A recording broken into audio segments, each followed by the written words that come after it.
प्यारे दोस्तों, हमेशा अपने माँ बाप की कदर कीजिए, क्योंकि जब कोई भी आपके साथ नहीं होगा तब माँ बाप ही तुम्हारे भले की दुआ करने के लिए अल्लाह के आगे हाथ फैलाएगा। अस्सलाम वालेकुम प्यारे दोस्तों। चलिए दोस्तों, आज आपको एक बरकिरदार लड़के का वाक्य सुनाते हैं। प्यारे दोस्तों, ये कहानी एक ऐसे नाफरमान बेटे की है जिसने अपने बाप पर ऐसा तशद्दुद किया जिसे सुनकर आपका कलेजा फट जाएगा कि किस तरह उस बेटे ने अपने बाप को गधा गाड़ी बनाकर उस पर सब्जी बेचना शुरू कर दी। फिर उस पर ऐसा कौन सा अजाब आया, आइए सुनाते हैं आपको एक सबक आमोज वाक्य। इस वाक्य को आखिर तक सुनिएगा ताकि इबरत हासिल हो सके। किसी गांव में एक किसान रहा करता था। वो किसान ज़मीनों पर काम करता था। वो काफ़ी नेक और परहेजगार था। अल्लाह ताला ने उसे एक बेटा नवाजा, पर अल्लाह ताला ने उसे ये तोहफा तो दे दिया, लेकिन इसके बदले में अल्लाह ताला ने उससे उसकी बीवी को छीन लिया। उसकी बीवी बेटे पैदा करने के साथ ही उसे छोड़कर हमेशा हमेशा के लिए चली गई।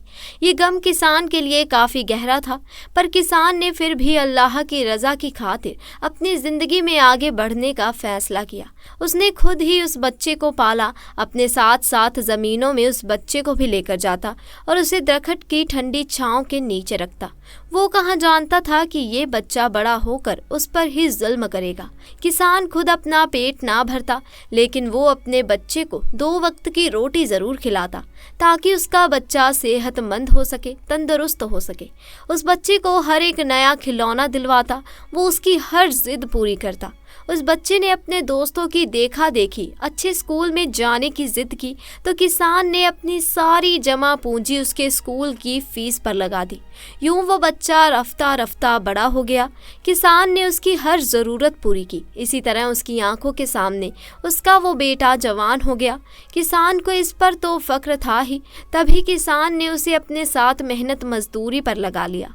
उसका बेटा काफ़ी ज़हीन था, तभी बहुत जल्द उसने काम सीख लिया, लेकिन किसान की निस्बत वो दूसरे कामों में बहुत ही पीछे था।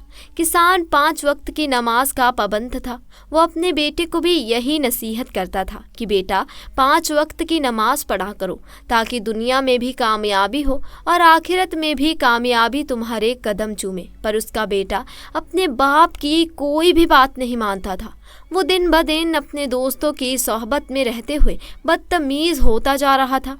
अब आए रोज़ अपने बाप के आगे ज़बान चलाता और उसे यही कहता था कि तुमने मेरे साथ किया ही क्या है, तुमने मेरे लिए बनाया ही क्या है, तुमने मेरे बारे में सोचा ही क्या है, और तुमने मुझे टूटे फूटे गांव में रखा है, तुम मुझे शहर भी तो लेकर जा सकते थे।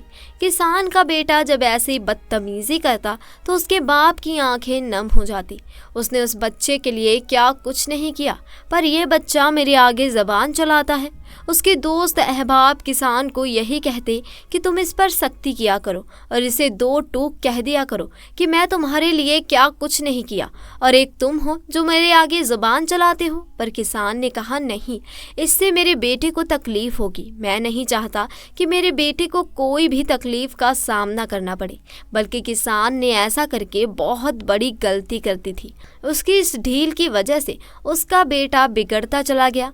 अब वो एक आयाश इंसान बन गया था जो अपने बाप की ज़मीन पर हल तो चलाता था और मेहनत मजदूरी तो करता था, पर इसके अलावा रात होते ही वो शहर की तरफ चला जाता और शहर की रंगीलियों के मज़े लेता। किसान उसकी राह ताकता रहता। किसान को ऐसा लगा जैसे वो अपने बेटे की शादी कर देगा तो शायद उसका बेटा सुधर जाए। यही सोचकर किसान गांव की एक खूबसूरत लड़की से उसकी शादी करवा देता है। और किसान कहाँ जानता था कि उसकी बीवी तो उसके बेटे से भी 2 कदम आगे होगी। उसकी वो अनपढ़ और गंवार बहू अब उसके बेटे को बिगाड़ती थी। अपने शौहर को तो वो आंखों पर बिठाती थी और उसकी हर बात को पूरा करती थी, जिसकी वजह से उसका शौहर अपने बाप से दूर होता चला गया। उसकी बहू आए रोज़ यही कहती थी कि मैं तुम्हारे अब्बा को अपने हाथ से बनाकर नहीं खिला सकती, तुम जानते हो ना, ये मुझ पर फ़र्ज़ नहीं है। किसान का बेटा उसकी बातों में आ गया, क्योंकि वो जानता था कि अगर वो अपनी बीवी के खिलाफ किया तो वो उसकी संगत से दूर हो जाएगा। यही सोचकर किसान का बेटा अब उससे मजीद तला कलामी करने लगा। आए रोज उसको सताता रहता। जब किसान काफ़ी ज़ईफ़ हो गया तो उसकी कमर झुक गई थी। अब वो अपनी ज़मीन पर जाकर काम नहीं कर सकता था। तभी उसने अपने बेटे को अपनी ज़मीन दे दी। इस नाफरमान बेटे के नाम जैसे ही ज़मीन हुई तो वो आसमान पर उड़ने लगा और वक्त ऐसे ही गुजरता गया जब किसान पर 2 वक्त की रोटी भी मुश्किल हो गई। एक रोज़ बहू ने बचा हुआ खाना किसान को दे दिया। खाना इतना ठंडा था कि किसान के कमज़ोर दांत उसे चबा ना सके। किसान ने प्यार से अपनी बहू को कहा, बेटी, ये तुमने मुझे बचा हुआ खाना क्यों दे दिया? क्या अब मुझे ऐसे दिन ही देखने पड़ेंगे कि मेरे लिए ताज़ा खाना भी कम पड़ जाएगा? किसान की बहू वहाँ वेला मचाने लगी और ज़ारो कता रोने लगी। जब किसान का बेटा घर आया तो उसकी बहू ने बढ़ा चढ़ाकर उससे सारी बात बताई कि तुम्हारे अब्बा ने तो तुम्हारी बहुत ही बेइज्जती की है। मैं तुम्हारे अब्बा को ताज़ी रोटी क्या दी? मैं तो उसे अपने हिस्से के निवाले भी खिलाती रही हूँ, पर तुम्हारे अब्बा ने तो रोटी मेरे मुंह पर मार दी। ऐसी रोटी बनाई है? ये सुनते ही किसान का बेटा तो तपश में आ गया। वो फौरन ही अपने अब्बा के उस कमरे में गया जो कमरा कम और स्टोर ज़्यादा था। वहाँ बस सारा कबाड़ पड़ा हुआ था। उसने लात से वो दरवाज़ा खोला तो किसान सामने उस टूटी चारपाई पर नढाल पड़ा था।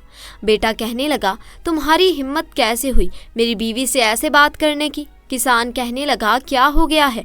मैंने तुम्हें अपनी गोद में पाला था, तुम्हें रोज अपने साथ लेकर उस दरख्त की ठंडी छांव में रखता था।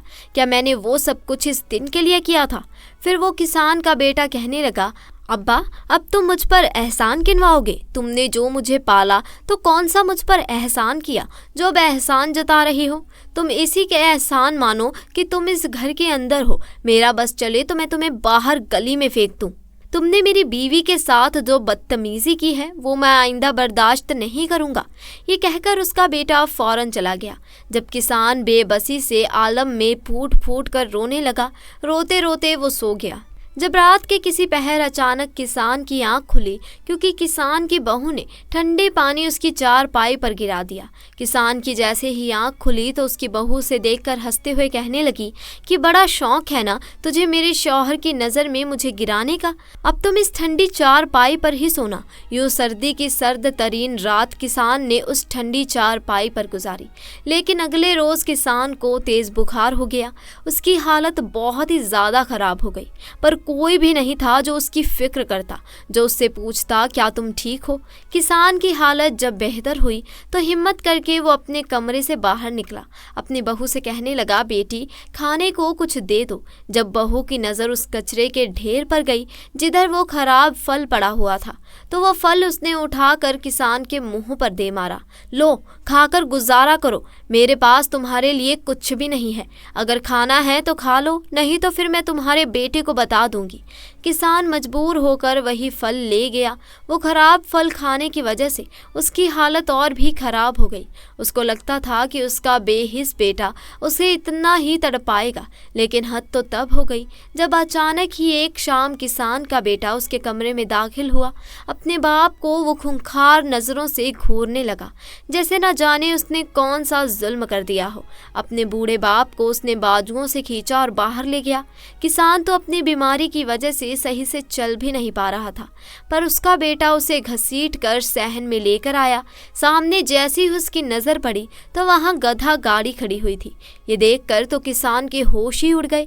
अपने बेटे से पूछने लगा, बेटा, तुम क्या करने वाले हो और गधा कहाँ गया? जवाब में उसका बेटा कहने लगा, मेरा गधा बीमार हो गया है और मुझे ये सारी सब्जियां शहर लेकर जानी है।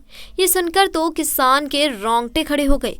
अपने बेटे के सामने हाथ जोड़कर कहने लगा, बेटा, तुम इतने बेहस ना बनो, अल्लाह तुम्हें कभी भी ना बख्शे। किसान का बेटा कहने लगा, तुम कौन होते हो मेरे और खुदा के मामले में बोलने वाले?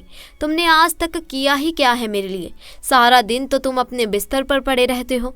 मुझ पर भी बोझ हो और मेरी बीवी पर भी बोझ, इसीलिए अब वक्त आ गया है तुमसे काम लेने का। मेरा गधा बहुत ही बीमार है, पर अगर मैंने ये सब्जी शहर ना भेजी तो काफ़ी कसारा होगा। इसी वजह से अब तुम ही इस गधे की जगह मेरी मदद करोगे। ये कहकर उस जालिम बेटे ने अपने बाप को गधा बना दिया। वो अपने बाप को ऐसी बीमारी की हालत में ही गांव की गलियों में घुमाता रहा। आसपास के लोग ये दर्दनाक मंजर देखकर अस्तगफिरुल्लाह कह रहे थे और अब बेहिस बेटे को कोई फर्क नहीं पड़ा। उसे तो बस अपनी सब्जियों की पड़ी थी कि कहीं उसे नुकसान ना हो जाए। पर आधे रास्ते ही उसका बाप फर्श पर गिर गया जब उसके बेटे ने गुस्से से लाल नज़रों से उसे देखा और कहने लगा कि ये तुमने क्या कर दिया? तुम्हारी वजह से मैं लेट हो जाऊंगा। जल्दी से अपनी हालत में आओ। अगर तुम अपनी हालत में ना आए तो फिर मुझसे बुरा कोई नहीं होगा। बाप कहने लगा, ऐसा मत करो, तुम पर बहुत बड़ा अजाब आएगा। इससे पहले ही सुधर जाओ। अभी किसान ने इतना ही कहा था जब उसे जालिम बेटे ने अपने हाथ में थमी उस छड़ी से अपने बाप को पीटना शुरू कर दिया, जैसे कि वो बाप ना हो, सच में गधा हो। ये मंजर सारे गांव वाले देख रहे थे, पर उन गांव वालों में इतनी हिम्मत नहीं थी कि उस जालिम बेटे को रोक पाएं, क्योंकि जितनी उस बेटी की ज़मीन थी उतनी गांव में किसी की भी नहीं थी, जिसकी वजह से उसकी अपनी ही दहशत थी। कोई भी उसके आगे मुकाबला नहीं कर पाता था। पर वो बेटा शायद ये भूल गया था कि वो ज़मीन पहले उसके बाप की थी। वो अपने बाप को इसी हालत में छोड़कर जैसे तैसे करके शहर चला गया। जब एक भला इंसान वहां से गुजरा, उसने जैसे ही किसान को इस हालत में देखा तो फौरन ही झुककर उसे उठाया और अपने साथ अपने घर ले गया। किसान तो बेहोश हो गया था। बेहोशी में ही वो अपने बेटे को याद कर रहा था। जैसे ही उसे होश आया तो उसके दोनों हाथ आसमान की जानीब उठाए वो रो रो कर कहने लगा, ऐ मेरे अल्लाह, मेरे बेटे को सुधार दे। मेरे बेटे पर कड़ा वक्त ना लाना। वो जो भी करता है वो उसकी नादानी है। ऐ मेरे अल्लाह, उसका बदला उसे ना लेना। उसको तकलीफ में देखकर मैं बर्दाश्त नहीं कर पाऊंगा। उसके जुल्म तो मुझसे बर्दाश्त हो जाएंगे, पर उसकी तकलीफ मुझसे बर्दाश्त नहीं होगी। उस भले इंसान ने जैसे ही किसान की दुआ सुनी तो तड़प कर कहने लगा, तुम होश में तो हो? बेटा दरिंदा बनकर तुम्हारे साथ इतना बड़ा सलूक करता है और तुम हो जो ऐसी बातें कर रहे हो। किसान कहने लगा, नहीं, वो जैसा भी है मेरा बेटा है, वो मेरा खून है। हाँ, वो भड़क गया है, लेकिन मुझे उम्मीद है कि वो ज़रूर सीधे रास्ते पर आएगा। भले इंसान को काफ़ी गुस्सा आया कि एक तो मैंने इसकी मदद की और इसे अपने घर ले आया हूँ, लेकिन ये तो फिर भी अपने बेटे के गुण गाए जा रहा है। उसने फ़ौरन ही किसान की बाजू थामी और उसे लेकर उसके बेटे के घर चला गया, लेकिन कहने लगा, अगर तुम्हारे बेटे ने फिर से तुम्हारे साथ कोई गलत हरकत की तो तुम मेरे पास आ सकते हो, पर मैं तुम्हें इसीलिए छोड़कर जा रहा हूँ ताकि तुम जान सको कि तुम्हारा बेटा कभी भी सुधरने वाला नहीं है। ये कहकर भला इंसान वहां से चला गया। किसान वापस अपने घर आ गया। जैसे ही सामने नजर पड़ी तो उसकी बहू बेटे पैसे गिन रहे थे जो किसान ने सब्जियां बेचकर कमाए थे। बहू ने अपने शौहर को कहा कि तुम्हारे अब्बा की वजह से ये सब कुछ हो सका है। अगर तुम्हारे अब्बा गधा बनकर तुम्हारी मदद ना करते तो तुम कुछ भी ये पैसे ना कमाते, इसीलिए 50 रुपये अपने अब्बा को दे दो। उसके बेटे ने अपनी बीवी की फर्म बर्दरी की और 50 का नोट अपने बाप के मुंह पर दे मारा। किसान ने वो नोट वापस अपने बेटे को थमा दिया। उसका दिल खुश हो गया था। शायद उसे लगा कि उसका बेटा सुधर गया है। यूँ खुशी खुशी वो अपने कमरे में चला गया। दिन यूँ ही तेज़ी से गुजरते जा रहे थे। किसान की हड्डियाँ सूख गई थी। किसान बहुत ज़्यादा कमज़ोर हो गया था। आए रोज़ वो खांसता रहता था, पर किसान की बहू और किसान के बेटे को इसकी इस हालत से ज़रा भी फ़र्क नहीं पड़ता था। बल्कि एक रात तो उसकी बहू ने तमाशा बना दिया। वो अपने शौहर को कहने लगी कि तुम्हारे अब्बा ने खांस कर हमारा जीना हराम कर दिया है। अपने अब्बा को तुम किसी और जगह छोड़ाओ ताकि इस बला से जान छूट जाए। ये तो कुत्तों की तरह खांसता है, जिसकी वजह से मुन्ना रोज़ रात को डर कर उठ जाता है। किसान का बेटा गहरी सोच में पड़ गया। अगले दिन किसान ऐसे ही खांसी जा रहा था जब अचानक से उसके बेटे ने उसके कमरे का दरवाज़ा धड़ाम से खोला तो कहने लगा, क्यों कुत्तों की तरह खांस रहे हो? अब अगर आइंदा तुमने खांसा मैं तुम्हें गली में छोड़ाऊंगा। किसान बहुत परेशान हो गया। अब अपनी खांसी को रोकने की बहुत कोशिश करता, पर उसकी खांसी उखड़ने लगती थी। कभी बर्दाश्त से बाहर होकर वो फिर से खांस देता। जब एक रोज़ फिर से किसान का बेटा उसके पास आया और कहने लगा, अब ये कुत्ते की तरह तुम बाहर जाकर ही खांसना। अपने बाप को अपने बाजू से पकड़कर उसे घर से बाहर निकाल दिया। किसान आधे मुंह जा गिरा उस लम्हे किसान के बर्दाश्त खत्म हो गई। तभी वो अपने बेटे से कहने लगा, मैं कुत्तों की तरह अगर खांसता हूँ तो अल्लाह तुझे भी दिखाएगा कि कुत्ता कैसा होता है।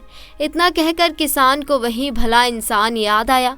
किसान से अब चला तो बड़ा मुश्किल था, पर वो जैसे तैसे करके उस भले इंसान के पास चला गया। उस इंसान ने जैसे ही किसान को अपने दरवाजे पर देखा तो पहले तो मुस्कुरा दिया, क्योंकि उसे 100% यकीन था कि किसान वापस ज़रूर आएगा। और वो भला इंसान किसान के बेटे की नीयत को पूरी तरह से जानता था। तभी उसने किसान का बाजू थामा और किसान को अपने घर के अंदर लाया। अपने कच्चे मकान में एक साफ सुथरा कमरा उसे दिया। किसान के तो आंसू थमने का नाम ही नहीं ले रहे थे। जब उस भले इंसान ने किसान की आंखों से आंसू साफ किए और कहने लगा, तुम फिक्र ना करो, तुम मेरे पास आए हो, देखना मैं तुम्हारा पूरा ख्याल रखूंगा। किसान कहने लगा, कौन हो तुम और मेरा ख्याल क्यों रख रहे हो? मेरी सगी औलाद ने तो मुझे घर से निकाल दिया, तो तुम तो मेरे कुछ नहीं लगते, फिर तुम ये सब क्यों कर रहे हो? जवाब में वो भला इंसान कहने लगा, जो तुम्हारे साथ बीत रही है वो आज से 10 साल पहले मेरे बाप के साथ भी गुजरी थी। मैं बाहर के मुल्क रहता था। अपने बाप को अपनी बीवी के साथ छोड़ने की मैंने बहुत ही बड़ी गलती कर दी थी। मेरी बीवी ने मेरे बाप पर बहुत ही तशद्दुद किया।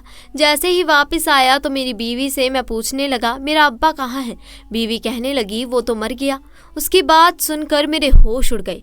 मैंने अपनी बीवी को बालों से खींचकर उसे पूछा कि वो कैसे मरे हैं। मेरी बीवी ने मुझे कुछ ना बताया, लेकिन मुझे मेरे हमसाये से अपने बाप की दर्द भरी दास्तान सुनने को मिली कि तुम्हारा बाप तो रोज़ रात को तड़पता रहता था।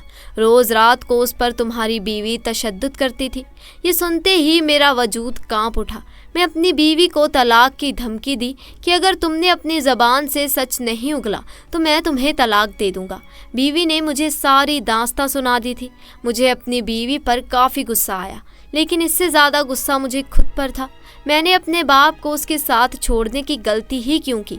मैं अपनी बीवी पर काफ़ी भरोसा करता था, उसने मेरा भरोसा तोड़ दिया। उसने मेरे बाप पर काफ़ी तशद्दुद किया, पर जब मैं अपने अब्बा से पूछता आप ठीक हैं, तो मेरा बाप वीडियो कॉल पर मुझे मुस्कुरा कर जवाब देता कि मैं बिल्कुल ठीक हूँ, तुम अपनी फ़िक्र किया करो, अपनी खुराक वक्त पर खाया करो, अपना ख्याल रखा करो। मेरा बाप मुझे ढेर सारी दुआएं देता और मेरी बीवी भी मुझे कुछ ना बताती, पर मेरी बीवी ने जैसे ही मुझे अपने कारनामे सुनाए तो मैंने फ़ौरन ही उसे तलाक दे दिया। और मैं क्या करता? आज भी पछताता हूँ कि काश मेरा बाप मेरे साथ होता। किसान ने जैसे ही उस शख्स की बात सुनी तो उसे काफ़ी फ़क्र हुआ। भले इंसान ने इंसाफ से काम लिया। किसान अभी उस भले इंसान के साथ ही रहता था। वो भला इंसान उसका बहुत ख्याल रखता था, उसे खाना भी वक्त पर देता था, बल्कि उसे दुआ भी देता था। किसान काफ़ी बेहतर हो गया, पर उसे अपने पोते और अपने बेटे की भी याद आती थी। लेकिन शायद वो इस बद्दुआ को भूल गया था जो उसने आखिरी वक्त अपने बेटे को दी थी। 3 साल जैसे ही गुजरे तो किसान की रूह तड़पने लगी कि वो अपने बेटे से मिले। तब वो किसान फिर से अपने घर चला गया। उसने उस भले इंसान को कोई जिक्र नहीं किया था, क्योंकि वो जानता था कि अगर भले इंसान को उसने बताया कि वो फिर से घर जा रहा है जिधर उस पर तशद्दुद हुआ था, तो वो ज़रूर उससे नाराज़ होगा। किसान जैसे ही वहाँ गया तो उसने ये देखा कि एक औरत जो उसकी बहू थी वो एक बच्चे को खाना खिला रही थी। वो औरत काफ़ी सहमी हुई थी। वो बच्चा काफ़ी रो रहा था। किसान ने जैसे ही अपने पोते को देखा तो परेशान हुआ कि उसका पोता क्यों रो रहा है। और फिर किसान की नज़र जैसे ही एक कोने में पड़ी तो वहाँ एक कुत्ता बंधा हुआ था। किसान को लगा शायद सर्दी की वजह से इस कुत्ते को ढांपा हुआ है। जब वो कुत्ता भौंक रहा था, उस कुत्ते के जैसे ही किसान ने देखा तो वो मज़ीद भौंकने लगा। किसान फ़ौरन ही छुप गया, जबकि उसकी बहू यहाँ आसपास देखने लगी कि वो कुत्ता किसे देखकर भौंक रहा है। किसान परेशानी के आलम में वापस चला गया। अगले दिन वो फिर से वहाँ आया जब उसका पोता फिर से रो रहा था। उसकी बहू अभी भी डरी सहमी थी। जैसे ही किसान ने उस कुत्ते को देखा तो उसका निचला हिस्सा अभी भी चादर से ढांपा हुआ था। अगले ही पल किसान के पैरों के नीचे से ज़मीन खिसक गई कि उसकी बहू उस कुत्ते को इंसान वाला खाना दे रही थी। किसान तो चौंक गया था। वो कुत्ता भी भौंक रहा था और उसका बेटा उस घर में कहीं भी नहीं था। जब वो औरत उस कुत्ते को कहने लगी कि बस भौंकना बंद कर, तेरा बेटा डर रहा है, खुदा का खौफ कर, खुदा ने तुम पर कहर बरसाया है, पर मैं अपने बेटे को डरा हुआ नहीं देख सकती। भौंकना बंद कर दे। पर वो कुत्ता भौंकने से रुक ही नहीं रहा था।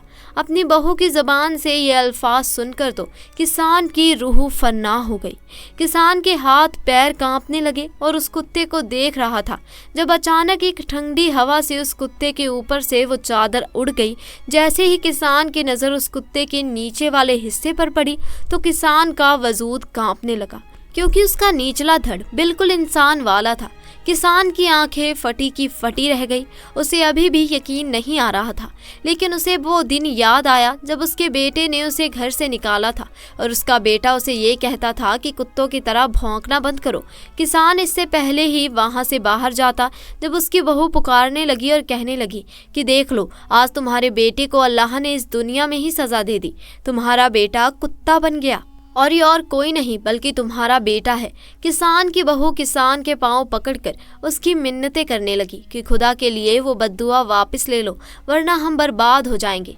जबकि किसान बोला, मैं कुछ नहीं कर सकता, मेरे बेटे को तो इसके बुरे कर्म की सज़ा मिल रही है। मैं तो इसे बहुत समझाता था कि बेटा सुधर जाओ, अल्लाह की तरफ रजू करो, अल्लाह के फरमा बदकार बंदे बन जाओ। पर मेरे बेटे ने मेरी बात ना मानी, उल्टा मुझ पर ही तशद्दुद किया। यही इसकी सज़ा है। और वो कहकर उस भले इंसान के पास चला गया। दोस्तों, अल्लाह ने पूरी दुनिया में इंसान को सबसे बेहतर मखलूक बनाया है। इंसान की दुनिया में आने का ज़रिया उसके माँ बाप होते हैं। इसीलिए इस्लाम में अपने माँ बाप के साथ अच्छा व्यवहार करने को कहा गया है। किसी भी इंसान के लिए उसके माँ बाप उसकी सबसे बड़ी दौलत है। कहा जाता है कि जिस तरह से इंसान अपने माँ बाप की खिदमत करेगा, उसी तरह से उसके बच्चे भी करेंगे। अल्लाह ताला तवक्कुल करने वालों को महबूब रखता है और उससे बुलंद मकाम, जिसका फ़ाइल अल्लाह ताला की मोहब्बत से मौसूम है और जिसका लिबास वगैरह अल्लाह ताला की किफ़ायत से आरास्ता है। कौन सा है? बस वो शख्स जिसे अल्लाह काफ़ी हो, निगराह बानी करने वाला हो, अलबत्ता को अजीम कामयाबी पर फाइजुल मुराम हुआ, क्योंकि महबूब को ना तो अजाब दिया जाता है और ना उसे दुत्कारा जाता है और ना उसे दूर किया जाता है। तो दोस्तों, आज के लिए बस इतना ही। आपको हमारा आज का ये वाक़या कैसा लगा कमेंट सेक्शन में ज़रूर बताएं। साथ ही दोस्तों, वीडियो पसंद आई हो तो इसे लाइक करें, अपने दोस्त अहबाब के साथ ज़्यादा से ज़्यादा शेयर करें। और अगर आप हमारे चैनल पर नए हैं तो चैनल को भी जल्दी से जाकर सब्सक्राइब करें और साथ लगे बेल आइकन को भी प्रेस करें, ताकि हमारी आने वाली वीडियोज़ की अपडेट आपको मिलती रहे और आप हमारी कोई भी वीडियो मिस ना करें। इंशाअल्लाह जल्द मुलाकात होगी ऐसे ही नए और दिलचस्प वाक़े के साथ। तब तक के लिए खुदा हाफिज़।